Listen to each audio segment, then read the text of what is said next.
time to make it not look so whack. So I picked up this whack bumper for 50 bucks.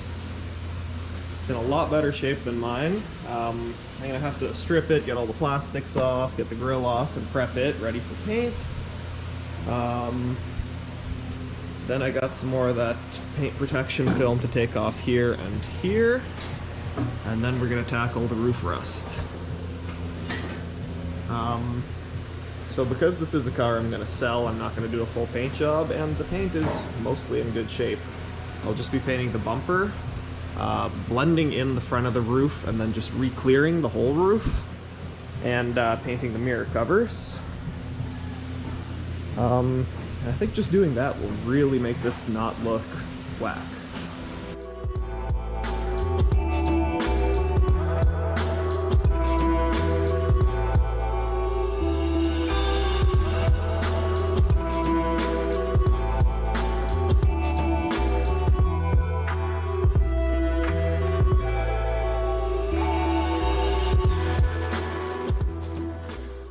There it is, all sanded. If you look closely, there are a few little like stone chips or imperfections in the previous paint job. I've sanded through about as much of that as I'm going to do. It's especially bad in the front bottom lip there. Finally got all the rest of the paint protection film off, even off the roof. Ground down the rust bubbles. Sprayed it with rust converter. That's why it looks so dark. It's gonna have to sit for 24 hours before I can do anything. But for now, I'm trying to get all of the adhesive from the paint protection film off. I got the whole front of the car covered in Goo Gone. And it's slowly softening everything up. Oh, this is the part that I hate. It's just... it works, it just takes time. And I'm impatient. Holy shit, that was way more effort than I imagined. Got the paint protection goo off. There's still like little spots where I'm gonna get after, but the majority is gone. Alright, well, I got all the rust bubbles sanded down. I sprayed rust converter over them. That should help keep the rust away for some more time. Right around the rust where there will be filler, it's been sanded with 80 grit and the DA. Now I'm going to do the rest of the roof with 400 grit. Yeah, I guess I'll set up the camera and you guys can watch my sanding skills. Oh, and the reason I put tape around here is just to protect the trim and anywhere I don't want to sand where we won't be painting. Trust me, it's cheap insurance, so you don't make a screw up. Anyways, let's set up the camera and get sanding.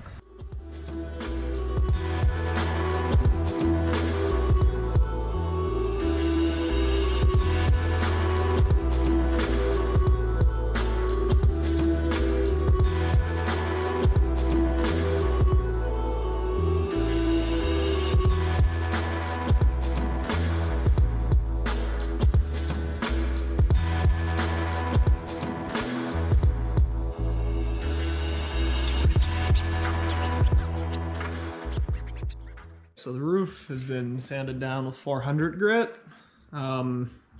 Next, along the inner edge, so basically right along there, I'm going to sand with a Scotch-Brite pad. You don't want any shiny surface where you're going to paint, or else that's where it's going to peel. So I'm going to go around, finish all that up, and then it's time for a bit of filler action on the roof. Got myself some body filler mixed up. Time to apply it to the roof. See if I can balance the camera. There we go.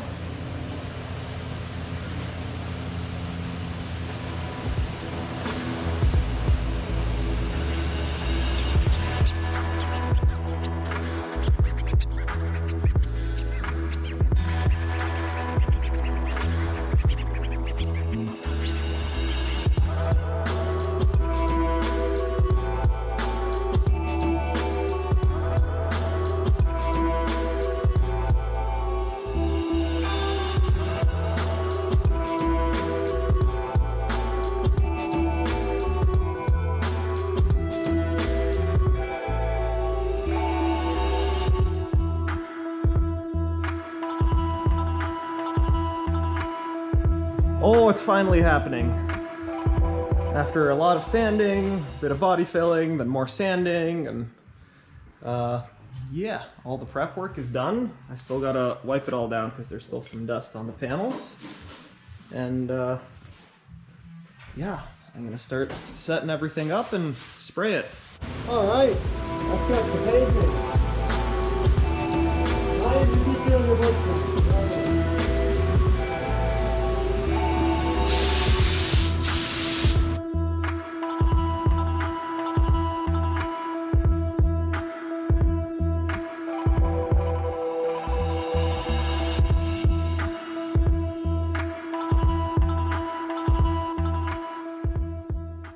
Here she is after a few coats. Still gonna need at least one more. But yeah, it's turning out pretty nice. What do you say, Ryan? Pretty mint? Not too bad, pretty good. Time for the roof.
And there it is.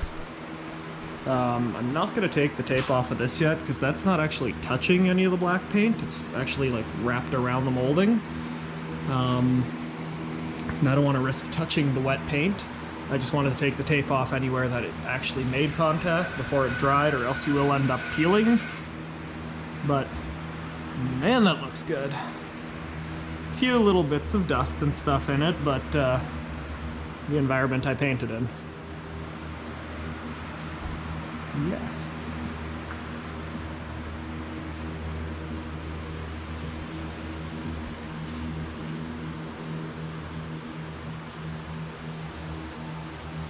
Pretty dope. Oh yeah, it's starting to look like a car again. The front bumper isn't bolted on, I just kind of put it on there so I could see what it looks like and really get an idea for the paint match. And yeah, it's a little noticeable, but not too bad. For some reason on the camera it's more noticeable. But the next step, time to polish it, because this paint is gross. So I washed it, and this is what we're left with. And then the transition between where the paint correction film was and where it's not, you can see that line. All that has to be polished out, get more of that old glue off. But it's crazy how much difference there is.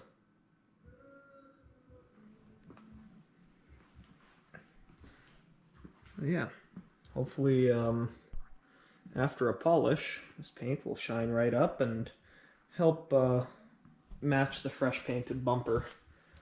That's one of the reasons I was happy doing the black roof, is you're not going to have really contrast between the two paint, especially like the spoiler.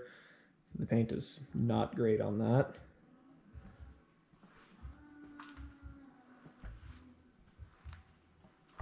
Here you can get an idea of just how bad the paint is.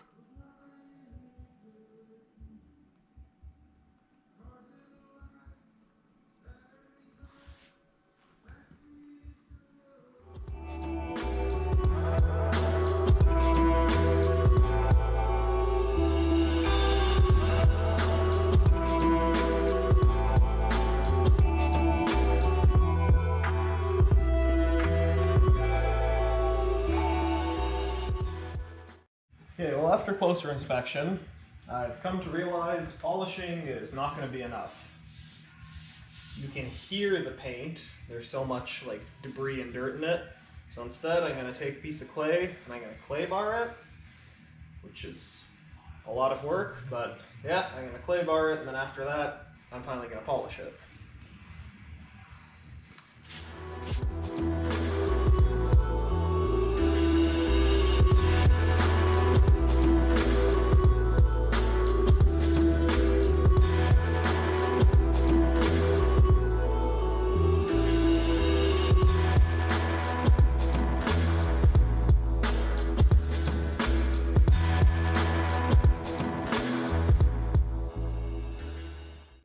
I know you hardcore detail guys are gonna cringe when you see this. Just using some Simonize first step polish. Not gonna be perfect, not gonna be even a show finish, but it will look a lot better than it does. And yeah, let's get to it.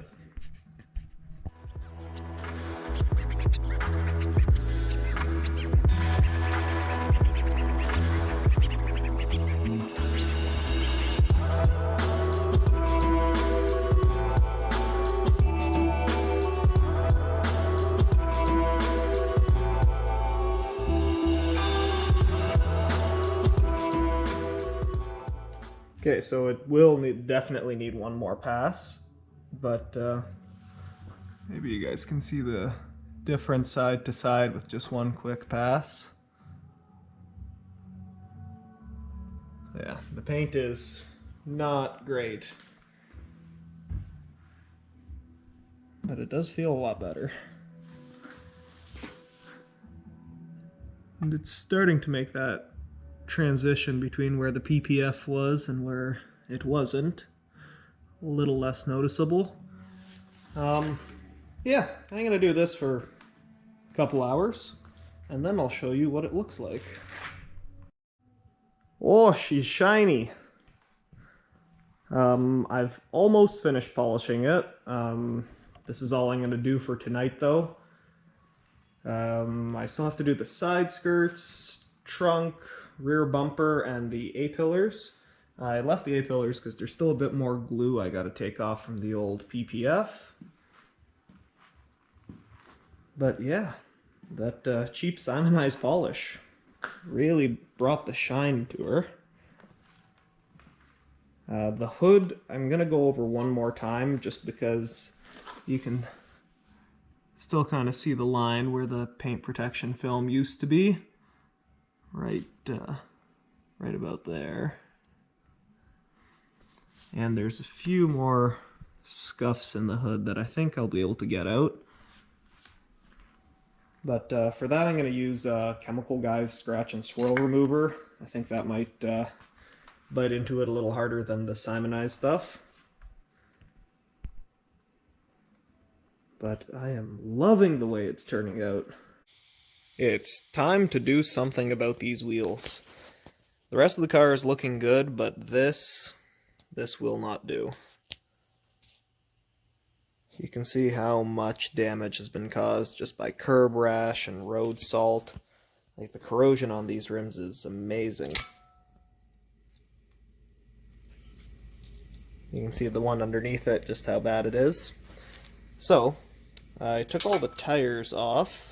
Next I'm going to pop the center caps off, get the old valve stems off, and it's time to strip them.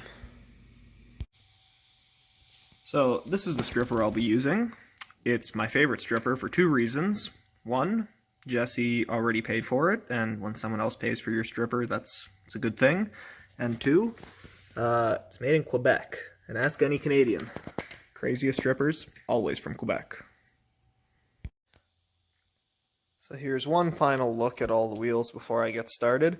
This one looks suspiciously good. And then they only get worse from there.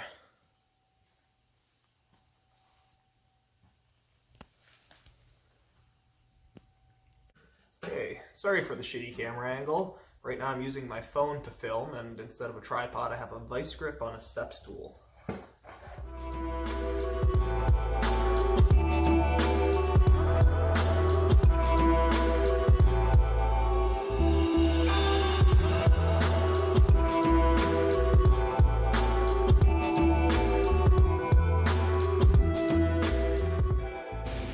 And there you can see, just in the time it took me to apply the paint stripper, it's already starting to do its thing. So I'm going to go ahead and do the rest of the wheels, and then we'll come back to this one and see if she's ready to start scraping. Wheel finishes are usually a really tough coating, so it may take a couple applications with it before it all gets soft enough to scrape off. But we'll see what happens, because these are in really rough shape. Now it looks like I've destroyed this rim. This is after a couple coats and one scraping, and I just added the third coat, and she's really moving along nice. You can see how the paint is just lifting off. That was such a nightmare to do. At one point I just stopped filming and just got down to it. I do not recommend doing Subaru rims with paint stripper. Aftermarket wheels, for some reason, I guess the finish is just crappier. It comes off a lot easier. If you're gonna refinish Subaru wheels, just take them to someone to sandblast them. After I got started, I ended up calling for a quote. It would have been $140. Okay, the nightmare of stripping these friggin' wheels is done. Now it's time to paint them. I have them masked off with some cards. And yeah, let's spray some paint.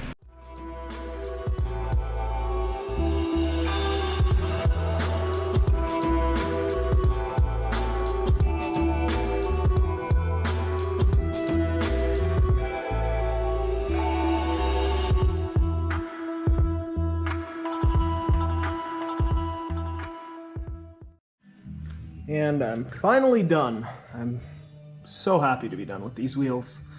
This was probably more annoying than having to pull the engine out for a second time, was stripping the old finish off of these wheels. In the end, they look pretty good. Not perfect, because they were really corroded and there is some pitting in the aluminum, but I'm satisfied, and I am never stripping Subaru wheels again. That's what the sandblaster is for. Oh, I thought I'd never get here, but she is finally done. All the mechanical issues are sorted out, not a single warning light on the dash. Car runs and drives great, and finally, looks great too.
And if you'll notice this, I'm still waiting for a windshield washer nozzle from the dealership.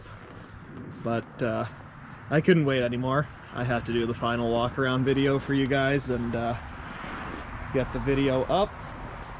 Last thing I'm not 100% sure on is I think I might pull this insulation down, because when the car was sitting, mouse did try to eat it. So I think that has to go.